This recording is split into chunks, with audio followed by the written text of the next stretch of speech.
یا علی مدد. اب جو دوسری تسبیح ہے وہ ہے یا مقلب القلوب. تو یہ تسبیح جو ہے کہاں سے آئی ہے؟ اس کے معنی کیا ہے؟ اس کی معنی ہے اے جو دلوں کو پھیرتا ہے.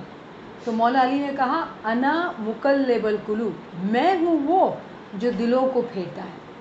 تو جب ہم یہ تسبیح اس وقت پڑھتے ہیں کہ ہمیں اپنا دل پھیرنا ہو یا کسی کا دل پھیرنا ہو، یعنی کہ مولا علی کی طرف ان رجوع کرنا ہے، مولا علی کی طرف رجوع کرنا ہے. تو قلوب کے معنی جو ہے نا، قلوب جو ہے وہ دل کے لفظ، قلب جو ہے وہ دل ہے، قلوب جو ہے وہ دل کی جمع ہے، قلب کی جمع ہے قلوب. تو مولا علی جو ہے وہ یہ نہیں ہے کہ وہ ایک دل کو بدلتے ہیں، وہ تمام دلوں کو بدلنے والے ہیں. اس کے پاس اتنا بڑا معجزہ ہے کہ وہ تمام دلوں کو بدل سکتا ہے. قرآن میں ایک آیت ہے 46 کی 22 جس کا ترجمہ ہے کیا انہوں نے زمین میں سیر و سیاحت نہیں کی جو ان کے دل ان باتوں کو سمجھنے والے ہوتے.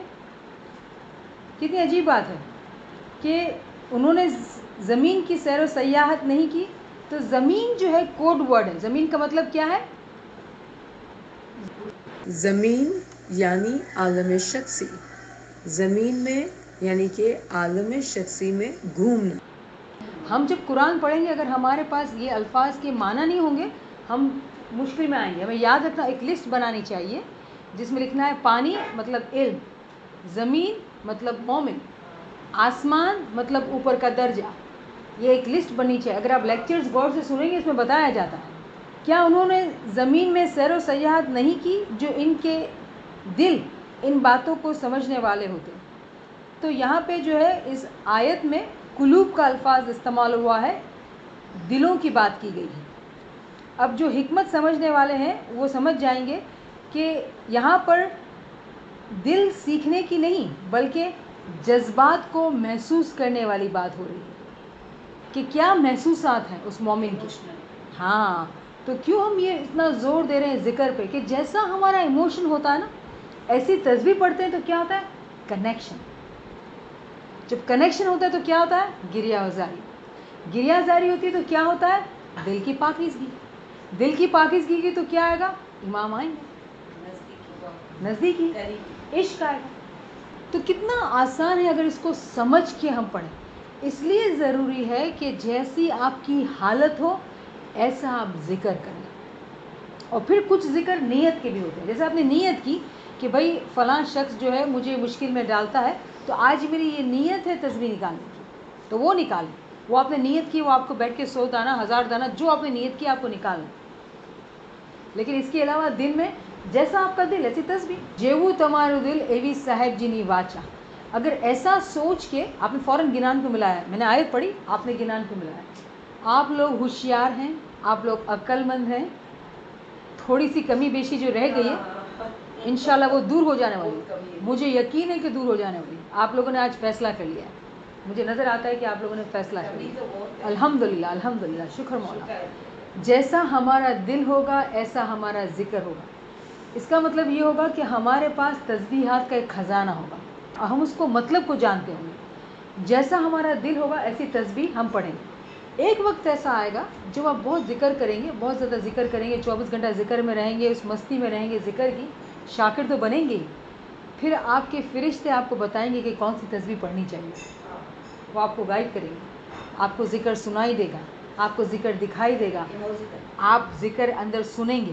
جب آپ سنیں گے اندر آپ اسی ذکر کو کریں گے. مطلب یہ ہو رہا ہے کہ آپ کو کہا جا رہا ہے کہ اس ذکر کی آپ کو ضرورت ہے، آپ اس ذکر کو شروع کر دیں.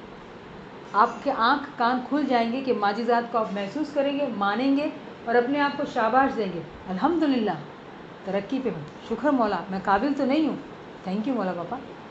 آگے اور آگے بڑھیں. پھر کیا ہوا؟ جیسے یہ بات کی تو کیا ہوا؟ شکر الحمدللہ کی تسبیح شروع ہو گئی. تو آپ جیسا جیو تمہارو دل ایوی صاحب جی نی واچ. سمجھ گیا بات؟ تو اس وقت جو ہے ہماری مشکل کیا ہے کہ ہمیں حقیقی علم کی تلاش ہے. ہم علم سے دور ہیں، ہم حقیقی علم میں آگے پروموشن کرنا چاہتے ہیں اور ہمارے دل میں خوف بھیجا ہے، ہمت کی کمی ہے، جسم کی تکلیف ہے، جو بھی ہے. تو ہم یہ بھی تسبیح اپنے لیے بھی نکال سکتے ہیں کہ مولا علی آ میرے دل کو بدلنا، دوسرے کے لیے تو کرنا ہے ٹھیک ہے، خود کے دل کو بھی تو بدلنا ہے. اب آپ کیا کریں گے؟ عقل مند ہے نا آپ نیت 2 کریں گے تسبیح ایک نکالیں گے. یا مولا میری نیت ہے کہ اس تسبیح کے فائدے سے جو بھی میرے فیملی کے لوگ ہیں، جو بھی میری جماعت کے لوگ ہیں، جو بھی میرے مسائل ہیں تو ان کے دل کو بدل. ساتھ ساتھ اس غریب کو بھی دیکھ لینا کہ میرے اندر جو علم نہیں آتا ہے، جو کمی ہے، تو میرے دل کو بدل کہ مجھے میرے سے باتیں کم ہوں، میں اس علم میں زیادہ کروں، میں دوسری چیزوں میں دھیان کم دوں، ذکر میں زیادہ دھیان دوں. میرے دل کو بدل. اب کیا ہو گیا؟ اب وہی سودانے کی تسبیح ہے، آپ نے ملٹی پلائڈ فائدہ کر لیا. اس کو بولتے ہیں اسمارٹلی ذکر کرنا. آپ کے اوپر ہے، جیسی آپ نیت باندھیں. مولا کا پتہ ایک ہی چیز ہے، مولا بولتا ہے آپ مانگو میں دوں گا. تو کیوں نہیں مانگتے ہیں؟ ایک کا سوال آتا ہے. آپ مانگیں، لسٹ لمبی کریں، مانگیں اور پھر آپ تسبیح نکالیں. کتنا آسان ہے. تو ہم خوش قسمت ہیں کہ ہمیں اس تسبیحات کی علم ہے، ہمیں مولا علی کا قول کا پتہ ہے، اور جو ہے ہم اس کے ذکر کو کرنا چاہتے ہیں. حضرت امام آقا سلطان محمد شاہ صلوات اللہ علیہ اللہم صلی اللہ محمد و آل محمد یہ فرماتے ہیں کہ اگر ہم دنیا میں رہتے ہوئے صرف کھانے اور فکر معاش کی تلاش میں مشغول رہتے ہیں، بچے پیدا کرتے ہیں، تو ہم میں اور جانوروں میں کوئی فرق نہیں ہے. ہم آج یہاں بیٹھے ہیں وہ خوش قسمت ہے کہ ہم جانتے ہیں کہ ہمیں دنیا کی زندگی کو کم سے کم کرنا ہے اور دین کو اپنے اندر زیادہ سے زیادہ اجاگر کرنا ہے. یعنی کہ ہم مولا علی کو پکار رہے ہیں. یعنی کہ آج بیٹھ کے ہم کیا کریں؟ مولا علی کو پکار رہے ہیں کہ مولا تو انا مقلب القلوب ہے، تو کہتا ہے کہ تو دلوں کو بدلنے والا ہے، آ جا ہمارے دل کو بدل دے. تو یہاں پہ کچھ دعائیں ہیں اس آرٹیکل میں جو میں دعائیں کرنا چاہتی ہوں، کیونکہ ہمیں دعا سیکھنے کا، دعا مانگنے کا بھی ہنر سیکھنے کی ضرورت ہے. کیا دعائیں ہیں؟ یا مولا ہم تیری نعمتوں سے لا علم تھے، شکر الحمدللہ کہ تو نے ہمارے دلوں کو پھیر دیا، آمین. یا مولا تو اسماعیلی جماعت عالم انسانیت کے دلوں کو پھیر دے تاکہ ہم جنگ و فساد کو چھوڑ کر امن و بھائی چارے کے ساتھ اس زمین پر زندگی گزار سکیں، کیونکہ ہم تمام نفس واحدہ سے پیدا ہوئے ہیں. 4 کی 1. کیسی عجیب و غریب دعا ہے. اس میں ہم نے قرآن کی آیت کا بھی ذکر کیا، اس کے اوپر والی تسبیح میں دعا کی، ہم نے تسبیح بھی پڑھی.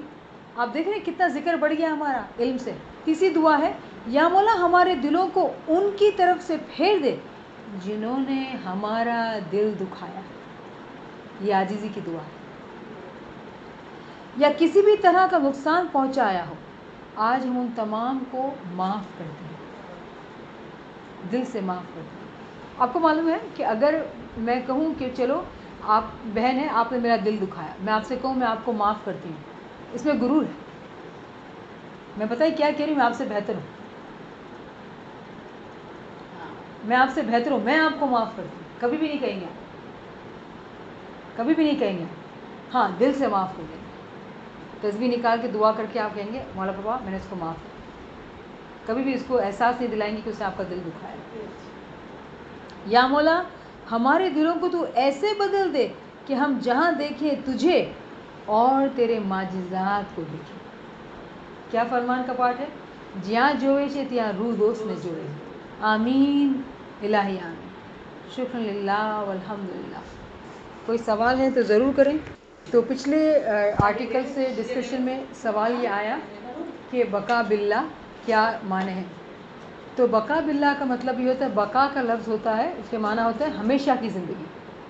تو جو ہم فنا اپنے آپ کو کرتے ہیں، تو امام اتنا رحمان ہے. فنا مطلب ہوتا ہے ختم ہو جانا. تو امام جو ہے، جو ہم اپنے آپ کو عاجزی میں، اپنی عبادات میں، اپنے اعمال سے، اپنے علم سے اپنے آپ کو امام میں فنا کرتے ہیں، تو امام جو ہے وہ ہمیں ختم نہیں کر دیتا، مار نہیں دیتا. کہتا ہے جاؤ میں تمہیں ہمیشہ کی زندگی دی، یعنی بقا دی، یعنی کہ زندگی دی. تو پتہ ہے آپ کو ایک تسبیح یہ بھی ہے، بقا یا مولا فنا یا مولا، فنا یا مولا بقا یا مولا. یہ بھی تسبیح ہے کہ ہم اپنی فنائیت مانگتے ہیں نا، یعنی اپنے آپ کو ختم کر دینا بالکل مانگتے ہیں. لیکن امام اتنا رحمان ہے کہ وہ فنا کر کے ہمیں بقا کرتا ہے. اور بقا کے بعد جو ہے، جو دوسرا درجہ ہے اس کے بعد کا، سیر فی اللہ، یعنی خدا کی کائنات میں سیر کرنا. ایک جب مومن ہوتا ہے اپنے آپ کو درجات کی بلندی سے آگے لے کے جاتا ہے، اپنے آپ کو فنا کرتا ہے، اس کو ہمیشہ کی زندگی مل جاتی ہے، اور پھر وہ اسی کی مولا کی جماعت میں، جماعت کو علم دیتا ہے، سیر کرتا ہے. یہ کہاں سے پتہ چلا ہمیں؟ حضور صلی اللہ علیہ وسلم کی زندگی سے. حضور صلی اللہ علیہ وسلم نے کیا کیا؟ غار ہرا میں عبادت کی، اپنے امام زمانے کے امام سے تعلیمات لی، لوگوں کی خدمت کی، ہمیشہ امین و صادق رہے، اور پھر وہ معراج تک پہنچے.